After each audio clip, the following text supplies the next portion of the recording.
Un silencio denso casi palpable se extendió como una bruma espesa sobre la sala principal del tribunal. Cada persona presente contuvo el aliento mientras se levantaba con aplomo la acusada, una mujer de origen latinoamericano cuya presencia imponía respeto. Su elegancia era innegable. Vestía un traje blanco de corte impecable que contrastaba con la sobriedad del entorno judicial. Su postura erguida y la seguridad con la que caminaba hacia el estrado hablaban de alguien que no temía a la verdad. Se llamaba Daniela Márquez, y aunque para muchos en la sala no era más que un nombre más en el calendario de audiencias, estaban a punto de presenciar una revelación que cambiaría el curso de los acontecimientos al otro lado de la sala. En el escritorio asignado a la fiscalía, los agentes Thomas Bradford y Kevin Sanders intercambiaban miradas cargadas de suficiencia. Sus sonrisas eran sarcásticas, casi despectivas, como si ya supieran el desenlace antes de que la audiencia conspirara. Ambos, con sus uniformes perfectamente planchados y las insignias relucientes, irradiaban esa confianza altiva de quienes han aprendido a sentirse por encima de la ley. Su historial les había enseñado que el sistema rara vez cuestionaba su autoridad y que una mujer acusada, por más digna que pareciera, no representaba una amenaza real para ellos. Estaban convencidos de que, como en tantas otras ocasiones, saldrían airosos sin despeinarse. Lo que ignoraban era que ese día serían confrontados con una realidad que los desarmaría por completo desde el inicio. Aquel caso había despertado una curiosidad fuera de lo común. El edificio del Tribunal Superior del Condado de Valverde, una construcción monumental con columnas de mármol y ventanales que dejaban filtrar la luz del verano, estaba rodeado de cámaras de televisión, reporteros agolpados en las escaleras y un mar de curiosos que murmuraban entre sí. Aunque en los titulares de los periódicos locales apenas se mencionaba como una causa menor, una simple imputación por obstrucción de la justicia, el ambiente decía otra cosa. Había una tensión latente, un aire contenido que presagiaba un hecho. Todos los presentes, aunque no sabían exactamente por qué, sentían que algo trascendental estaba por ocurrir. Daniela había llegado sin alarde alguno. No había comitiva ni declaraciones altisonantes. Solo ella, su abogado defensor, un hombre de avanzada edad y semblante sereno llamado Ernesto Galvez, y la joven que lo asistía, una muchacha de modales sobrios y actitud meticulosa de nombre Pilar. Ninguno de ellos buscó la atención del público ni de los medios. Caminaban con paso firme, como quienes entienden la magnitud de lo que está en juego y no necesitan espectáculo para respaldar la verdad. A diferencia de muchos que llegan al estrado cabizbajos o vacilantes, Daniela avanzaba con la certeza de alguien que está dispuesto a hablar con claridad, sin titubeos. En la mesa opuesta, los oficiales del ficticio departamento de policía de Clearwater, Bradford y Sanders, se mantenían relajados, confiados en la rutina que tantas veces les había favorecido. Bradford, un hombre robusto, de cabello canoso y mirada endurecida por los años, mostraba una sonrisa burlona mientras cruzaba los brazos sobre el pecho. Sanders, de complexión más ligera y unos 20 años más joven, no se molestaba en disimular su desprecio. A sus ojos altivos barrían la sala y de vez en cuando soltaba algún comentario desdeñoso en voz baja. Ambos tenían fama, bien conocida en los sectores más marginados de la ciudad, de aplicar métodos violentos, en especial en comunidades latinas y afrodescendientes. Su conducta había sido denunciada más de una vez, pero nunca con consecuencia reales, y esa mañana, como en tantas otras, creían que volverían a salirse con la suya. Esto no va a durar mucho, musitó Sanders, mirando de reojo a su compañero. Estoy deseando verla intentar salir de esta, replicó Bradford con una sonrisa torcida. Siempre es fácil cuando se creen más listas de lo que son. Que empiece el circo. En el centro de aquel escenario cargado de tensión se encontraba la jueza Clara Montoya, una mujer de rasgos marcados, cabello recogido con firmeza y unas gafas pequeñas que se deslizaban a menudo por el puente de su nariz. Con una reputación de ser implacable pero justa, observaba los documentos sobre su escritorio, con gesto concentrado, mientras el personal del tribunal se ocupaba de los últimos preparativos a micrófonos, siendo ajustados carpetas alineadas, asistentes que iban y venían verificando los detalles del protocolo, aunque su porte revelaba una intención clara de mantener el orden y la compostura en la sala. Su mirada no podía ocultar que percibía lo mismo que los demás en ese día. Lo que estaba a punto de desarrollarse en ese recinto no sería un procedimiento común en cada elemento Cada gesto, cada palabra contenida parecía ser la antesala de algo mayor. Nadie lo sabía con certeza aún, pero todos intuían que, con Daniela Márquez en el estrado, el juicio que comenzaba no terminaría siendo solo una página más en los archivos del tribunal, según las versiones difundidas por los medios locales. La acusación que pesaba sobre Daniela Márquez giraba en torno a una supuesta interferencia en una operación policial en marcha. Se decía que había interrumpido una intervención en la vía pública, impidiendo que los agentes del orden completaran su labor, lo que habría motivado su arresto inmediato. Sin embargo, los detalles concretos eran casi inexistentes. LA Information disponible era vaga y confusa. Solo se sabía que Daniela fue detenida en un barrio periférico de la ciudad, mientras varios policías ejecutaban una intervención de carácter reservado. Pero algo había salido terriblemente mal, a lo que aún no sabía ni la prensa ni el público presente en la sala, era que Daniela Márquez no era simplemente una ciudadana más. Había mucho más tras aquella mujer de mirada impasible, que, aunque mantenía una calma aparente, dejaba entrever una determinación férrea en la línea de su mandíbula y en su postura controlada. No había ni rastro de temor en su rostro, solo una concentración absoluta. Lo que estaba por revelarse no solo pondría en jaque la narrativa oficial, sino que sacudiría los cimientos del sistema judicial y del cuerpo policial involucrado. A la oficial del tribunal se puso de pie y, con voz firme, anunció el inicio formal de la audiencia. Un murmullo apagado recorrió la sala mientras los presentes tomaban asiento. Daniela se acomodó junto a su abogado, las manos juntas sobre la mesa de madera,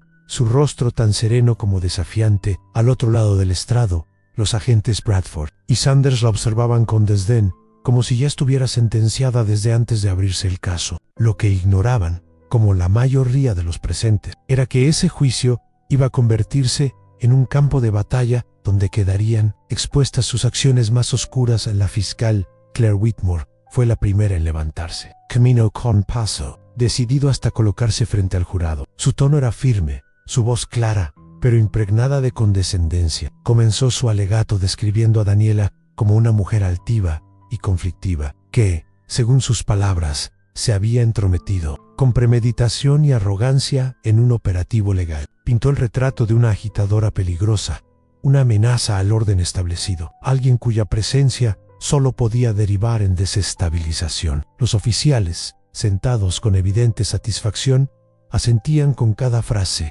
reafirmando su posición de superioridad. Daniela, por su parte, no mostró ninguna reacción visible. Mantuvo su atención en el jurado, escudriñando los rostros uno a uno, con la precisión de alguien que ha aprendido a leer la incomodidad ajena. Sabía lo que significaba estar allí, sentada en ese banquillo, siendo una mujer latina acusada por agentes con un largo historial de excesos. Había vivido suficiente como para identificar el juicio previo en las miradas de algunos y el desconcierto en las de otros. Cuando fue el turno de la defensa, Ernesto Gálvez se puso de pie con calma. Su voz era pausada, grave, con un dejo de calidez que contrastaba con el tono gélido de la fiscalía. Caminó lentamente frente al jurado, haciendo contacto visual con cada uno de sus integrantes. Durante días, semanas incluso, solo han escuchado una versión de los hechos. Comenzó. Hoy, señoras y señores, tendrán la oportunidad de conocer otra historia, una que se acerca mucho más a lo que realmente ocurrió aquella tarde. El abogado planteó desde el principio una tesis clara. Los oficiales involucrados no solo se habían extralimitado en sus funciones, sino que lo habían hecho respaldados por una cultura institucional de abuso, prejuicio y encubrimiento. Sugirió que el arresto de Daniela no fue más que el resultado de una estructura que favorecía el uso desproporcionado de la fuerza y el silenciamiento de voces disidentes. Al oírlo hablar de métodos ilegales y de intimidación sistemática, Bradford se revolvió incómodo en su silla. Sanders frunció el ceño con fastidio. La jueza Montoya pidió un receso breve antes de dar paso al primer testigo. Mientras el personal judicial reorganizaba la sala, los oficiales cuchicheaban en tono bajo, aún confiados en su versión. Daniela, en contraste, permanecía tranquila. Conversaba con voz baja y tono sereno con Ernesto. Pilar, su asistente, a unos pasos de distancia, no perdía detalle. Ella, más que nadie, sabía lo que bullía por dentro de su jefa, bajo esa fachada sosegada. Hervía una convicción inquebrantable Durante el receso, Daniela se dirigió al bebedero. Escoltada por Pilar, varias cámaras intentaron capturar el momento, pero Daniela no pronunció palabra. Solo ofreció una ligera sonrisa y saludó con una mano, en un gesto amable pero firme. Pilar bloqueó a los más insistentes con eficacia. Conocía de sobra el verdadero objetivo de ese juicio. El limpiar el nombre de Daniela era solo una parte del plan. Lo esencial era destapar una corrupción estructural enquistada en las fuerzas del orden. Y Daniela, lejos de huir de esa batalla, estaba más que dispuesta a encabezarla cuando el receso finalizó y el público volvió a ocupar sus lugares. El aire era más denso. Ernesto se preparó para su primer testigo. Mientras tanto, la fiscalía retomó su posición con la misma seguridad de antes, sin notar que la balanza estaba empezando a inclinarse. Daniela tomó aire profundamente, solo una vez, antes de fijar su mirada en los dos oficiales. La audiencia apenas había comenzado, pero el giro que estaban por presenciar marcaría sus vidas para siempre. Entonces, Gálvez solicitó permiso a la jueza para mostrar una grabación obtenida del día de los hechos. Montoya revisó la petición, leyó los documentos de soporte y, finalmente, accedió. Las luces de la sala se atenuaron mientras las pantallas se encendían. Un silencio total se apoderó del recinto. La imagen era en blanco y negro, algo granulada, tomada desde una cámara de vigilancia. Mostraba una calle residencial, tranquila, con patrullas policiales estacionadas frente a una vivienda modesta. Algunos oficiales caminaban de un lado a otro, otros consultaban papeles. De pronto, la cámara enfocó a una mujer que se aproximaba desde la acera opuesta. Era Daniela, vestida informalmente, cargando lo que parecía ser un bolso de lona. Había sonido, pero su lenguaje corporal hablaba con elocuencia. Su rostro era sereno pero atento. Se la veía haciendo pregunta. Uno de los oficiales, Sanders, respondió con gestos agresivos. Bradford se acercó de manera amenazante. Daniela levantó las manos, dio un paso atrás. Sin provocación visible, Sanders sacó las esposas y las sujetó con violencia. Bradford la inmovilizó contra el capó del coche. El video se detuvo. En la sala se produjo una reacción silenciosa pero poderosa. Algunos miembros del jurado fruncieron el ceño. Otros cruzaron miradas incómodas. No hubo resistencia, ni gritos, ni amenazas. Solo una mujer haciendo preguntas. Ernesto se levantó. Señoras y señores del jurado, dijo, esto es lo que aquí se ha llamado obstrucción. Una mujer preguntando en su propio B. Esa es la supuesta amenaza que justificó esta detención violenta. A la fiscal Whitmore se aclaró la garganta, pero permaneció en silencio. El video hablaba por sí mismo. El primer testigo en declarar fue Helen Parker, una vecina jubilada que paseaba a su perro ese día. Se sentó con cierta dificultad, pero cuando comenzó a hablar, su voz era clara y decidida. Vi a la señora Márquez acercarse a los agentes. No los insultó, no los interrumpió, solo les preguntó qué ocurría. Esa casa pertenece a una anciana a la que conozco, y sé que ya había tenido problemas con la policía. ¿Cómo respondieron los oficiales?, preguntó Ernesto. Como si ella no tuviera derecho a hablar, respondió Helen, indignada. La llamaron entrometida, le dijeron cosas que no repetiré aquí. Luego la empujaron como si fuera una delincuente. Fue una escena vergonzosa. La incomodidad se volvió palpable. En la mesa de la fiscalía, Bradford apenas podía quedarse quieto. Sanders mantenía la vista clavada en la mesa. Whitmore intentó desacreditar a Helen, insinuando que su edad podía haber alterado su percepción. Pero Helen fue contundente. No, necesito lentes para distinguir un abuso cuando lo tengo frente a mí, Annie. Y siempre he creído en la buena policía. Pero eso no fue buena policía durante el nuevo receso.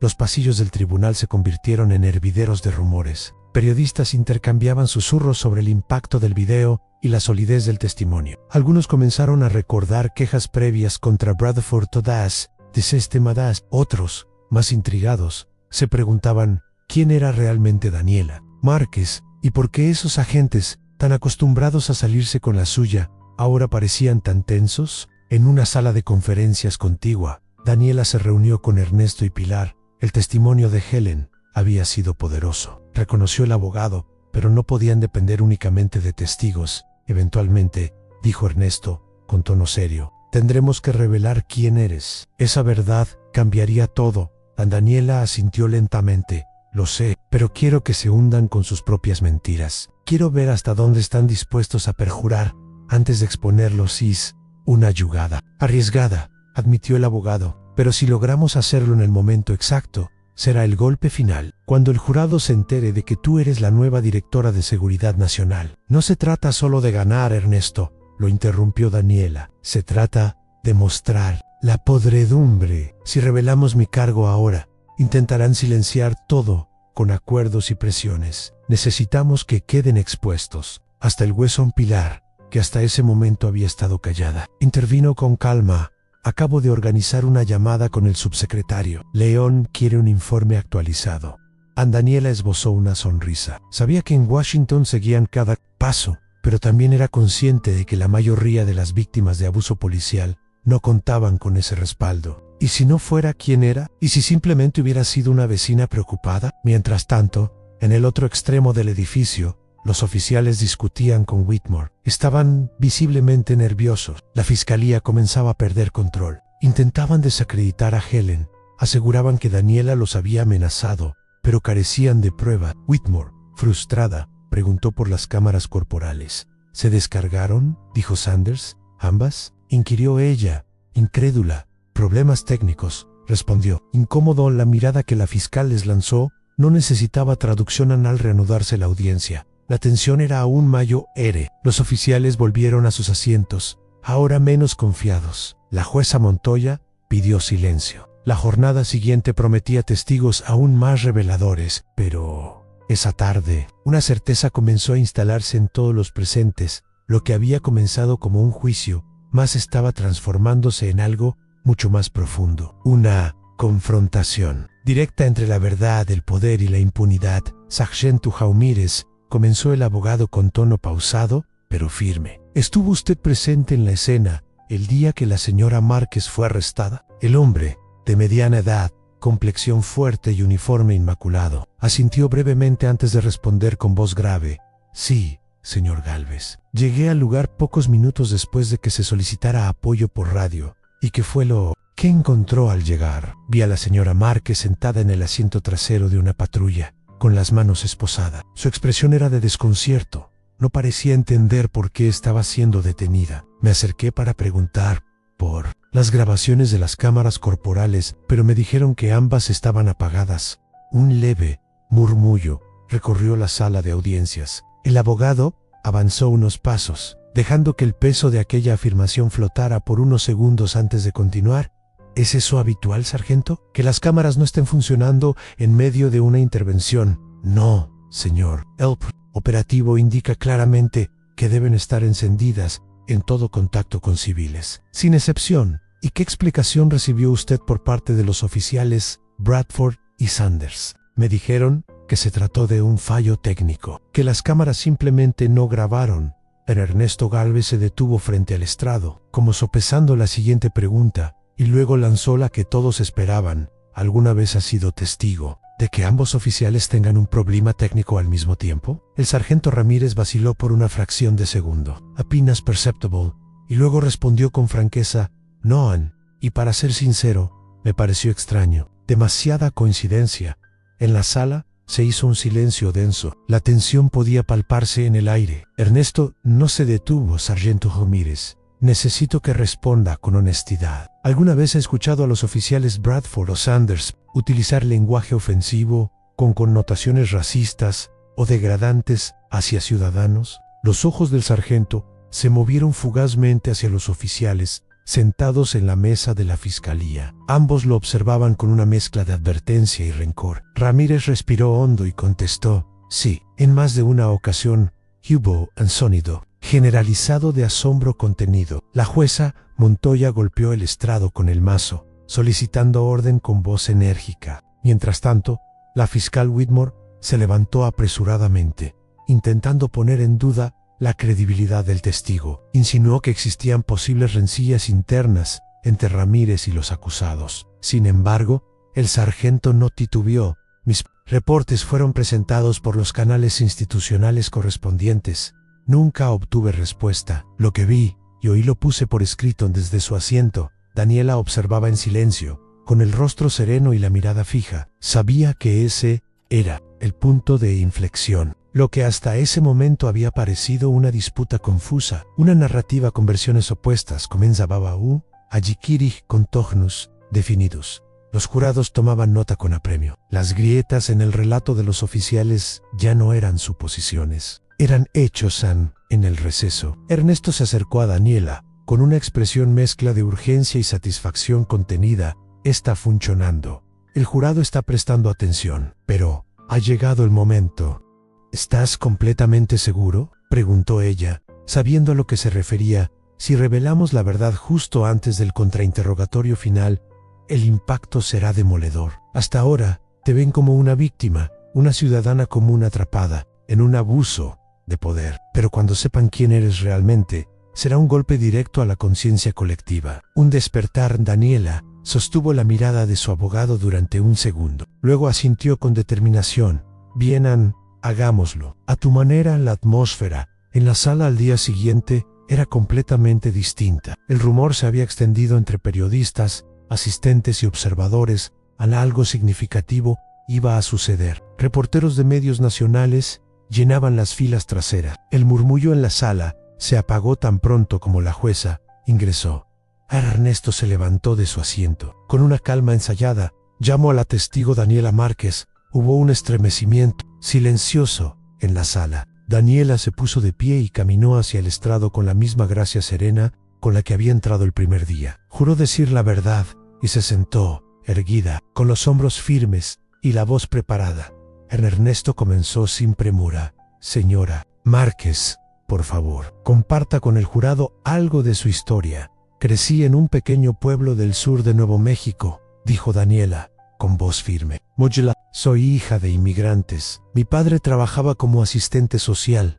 Mi madre, maestra en una escuela primaria pública. Desde pequeña fui testigo de cómo nuestras comunidades eran tratadas con recelo. Aprendí muy temprano que, en ciertos vecindarios, hacer preguntas podía ser visto como una provocación. Algunos jurados dejaron de tomar notas, la escuchaban directamente, sin distracciones, como si estuvieran ante algo más grande que un testimonio. Estudié ciencias políticas y justicia criminal. Comencé mi carrera en el FBI, especializándome en investigaciones sobre derechos civiles. Más adelante, trabajé en el diseño de políticas públicas para seguridad nacional. Ernesto hizo una pausa, luego formuló la pregunta clave. ¿Cuál es su cargo actual, señora Márquez? Daniela dirigió una mirada breve a su abogado, y luego giró el rostro hacia el jurado. Su respuesta fue clara y sin afectación. Soy la directora recién nombrada del Departamento de Seguridad Nacional de los Estados Unidos. Durante varios segundos, la sala entera pareció congelarse.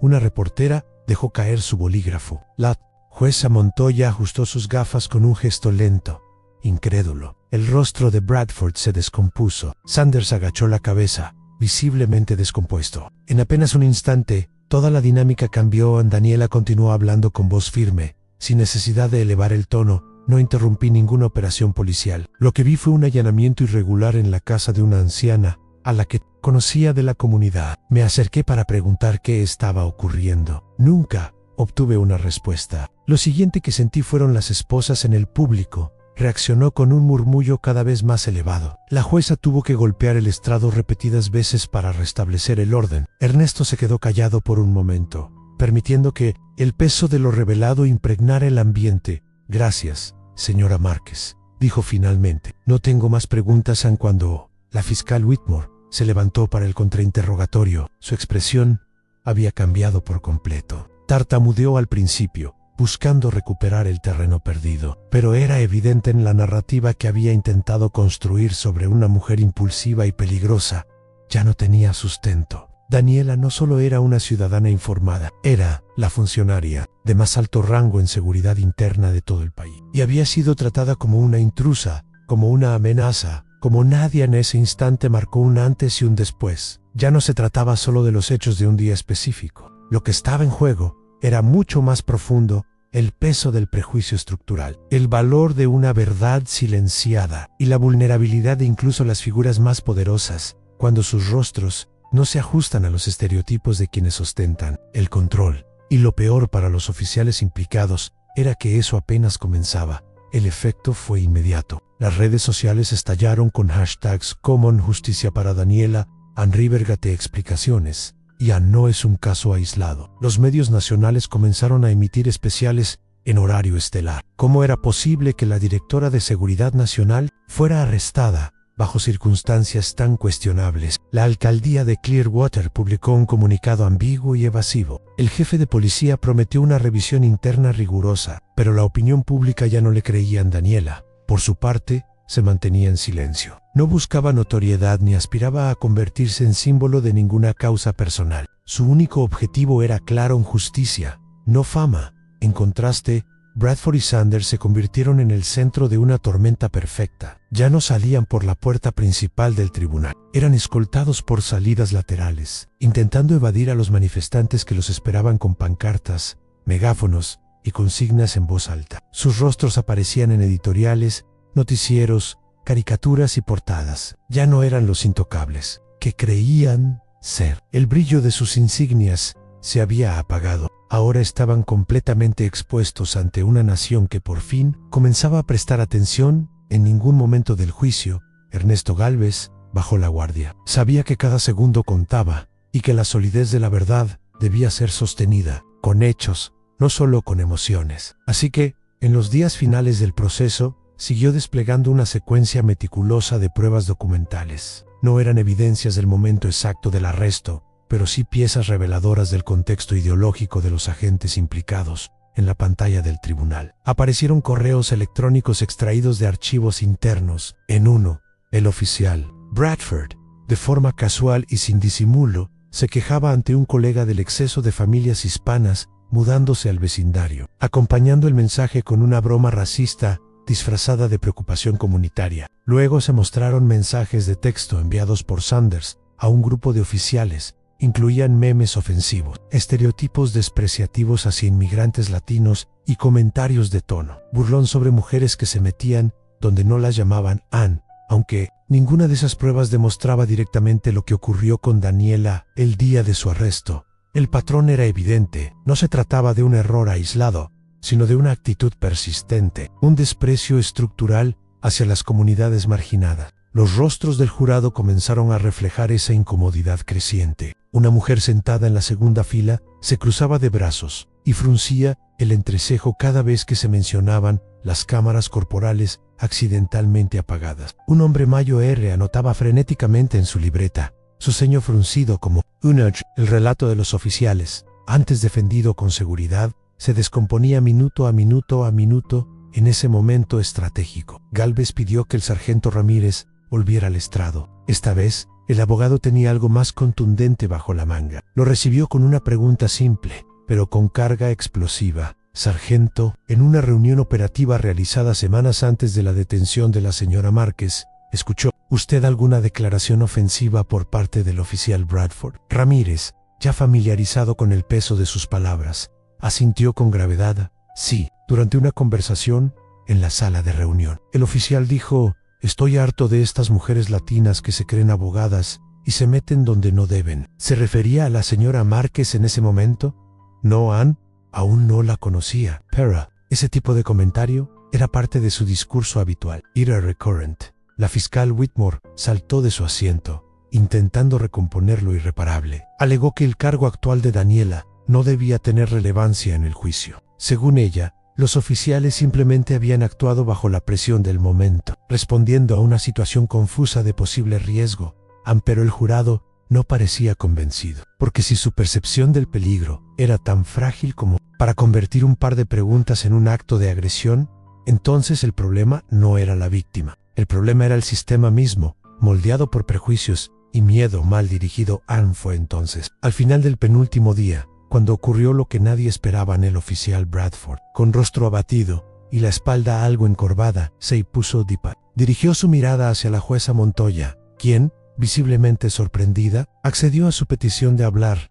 Con su permiso, su señoría, quisiera decir unas palabras. Dirigidas a la señora Márquez y el jurado, la sala contuvo el aliento. Algunas personas dejaron de escribir, otras ni parpadearon. He servido como agente del orden durante más de 25 años, comenzó Bradford. Pence Durante, mucho tiempo, que actuaba correctamente, que protegía el orden. Pero al ver el video, al escuchar a la señora Márquez contar su historia, me doy cuenta de que fallé. Me burlé de una persona a la que no conocía. Juzgué por prejuicio. La traté como si su voz no valiera nada. Se detuvo. Sus ojos brillaban y no quedaba claro si por arrepentimiento o por miedo. Luego, con un hilo de voz que aún se sostenía, lo lamento profundamente. Durante un instante, nadie se movió. Luego, inesperadamente, el oficial Sanders también se puso de pie. Al principio dudó, pero finalmente dijo: también quiero pedir perdón. No sabía quién era ella y no me importó averiguarlo. Solo vi a alguien cuestionando nuestra autoridad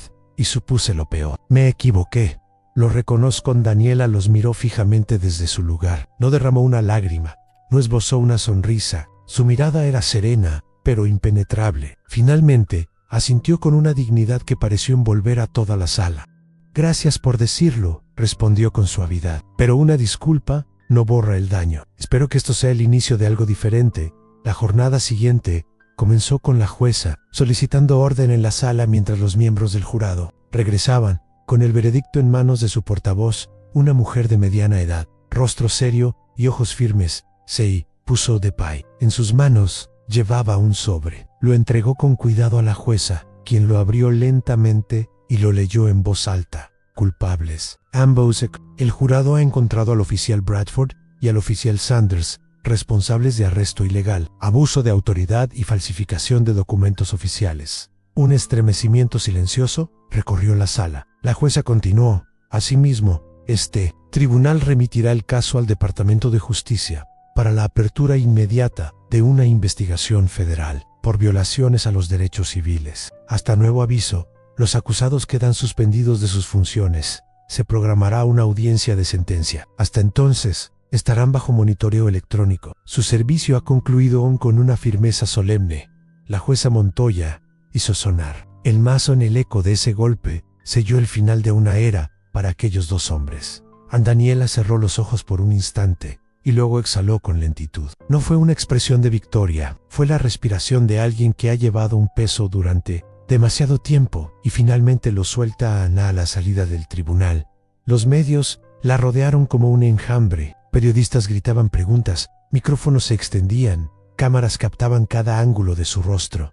Pero Daniela no respondió, solo caminó con paso sereno, alzó la vista hacia las personas que aguardaban afuera, vecinos, activistas, estudiantes, y les dedicó una sonrisa breve, pero sincera. Días después, en una reunión de carácter reservado, Daniela convocó a líderes comunitarios de Clearwater en un centro cultural del barrio. Allí estaban reunidos maestros, pastores, estudiantes, madres de familia, defensores de derechos humanos, y también algunos agentes de policía que aún creían en la integridad del uniforme que vestían. No se trataba de una celebración, era un acto de compromiso. Daniela tomó la palabra frente a ellos con voz clara. Esto no termina aquí. Vamos a utilizar los recursos federales para implementar cambios reales. Cámaras corporales con auditoría externa, sistemas de quejas ciudadanas transparentes y formación obligatoria sobre racismo estructural en todas las academias de policía del país. Anunció también, sin pretensiones, que cualquier compensación económica que recibiera por su detención sería destinada a un fondo de becas para jóvenes latinos y afroamericanos interesados en estudiar justicia criminal y servicio público. Esto no se trata de mí, dijo, se trata de cada persona a la que alguna vez le dijeron: tú no tienes derecho a hablar. Si lo tienen, siempre lo han tenido. Una semana más tarde, Daniela volvió al lugar donde todo había comenzado. Caminó por las calles del vecindario, con pasos tranquilos. La señora Ramona García, la mujer mayor, cuya vivienda había sido intervenida aquel día, la recibió en la entrada de su casa. Tenía los ojos húmedos, pero una sonrisa inmensa. Gracias, hija, le dijo, abrazándola. Gracias por no olvidarte de nosotros. Los niños jugaban en la acera. No había patrullas encendidas, ni presencia intimidante. Solo vecinos compartiendo el día, reconstruyendo, poco a poco, la confianza quebrada. Daniela se detuvo ante un mural recién terminado, pintado en una de las paredes principales del centro comunitario. En él, una mujer de piel morena y traje azul se erguía con el mentón en alto, digna, fuerte. A su lado, en letras firmes y vibrantes, se leían preguntar: no es delito. Exigir respeto es justicia. Lucía se acercó en silencio, lista para acompañarla de vuelta a Washington. Daniela contempló el mural por unos segundos más, y luego, Con una sonrisa leve, murmuró: «Sí, nos vamos, pero este lugar nunca se va de mí». Había llegado a Clearwater como una desconocida. Había sido detenida como una amenaza, pero se marchaba como lo que siempre fue, a una líder firme, una defensora de principios, una mujer que obligó a un sistema viciado a mirar su reflejo, y con ello encendió la chispa del cambio. El viaje no terminaba allí, pero algo irreversible había comenzado.